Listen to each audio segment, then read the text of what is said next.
لطفاً خوب تا آخر این ویدیو رو ببینید و چند بار ببینید.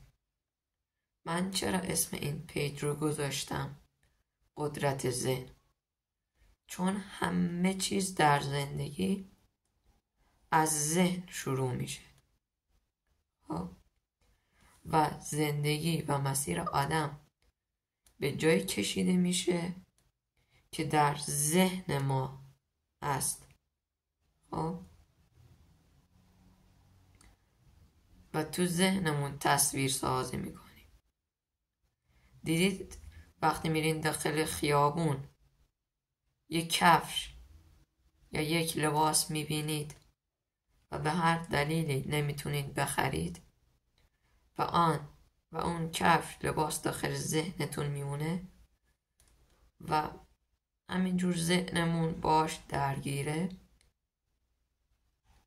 و بعد از چند روز همون کفش یا لباس به دستمون میرسه ناگهان،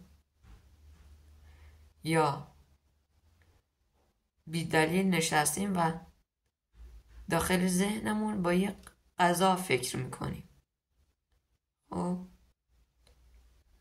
بعد ناگهان اون غذا به دستمون میرسه. دلیلش چیه؟ چرا این اتفاق میفته؟ داخل زندگیتون خیلی اتفاق افتاده ولی بهش توجه نکردین.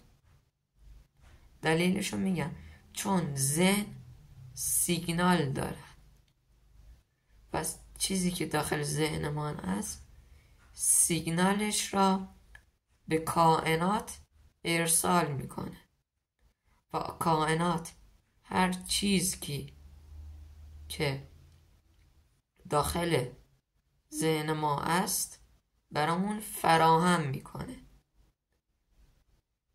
برای همین است که میگن داخل زندگی به چیزای بزرگ، به چیزای خوب و مثبت فکر کنید تا برامون اتفاقای خوب و مثبت بیفته.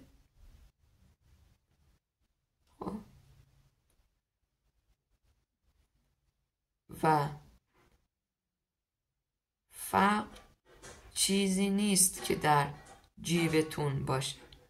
فقر چیزی است که در ذهنمان هست. پس برای زندگی مثبت اول باید ذهنتون رو مثبت کنید.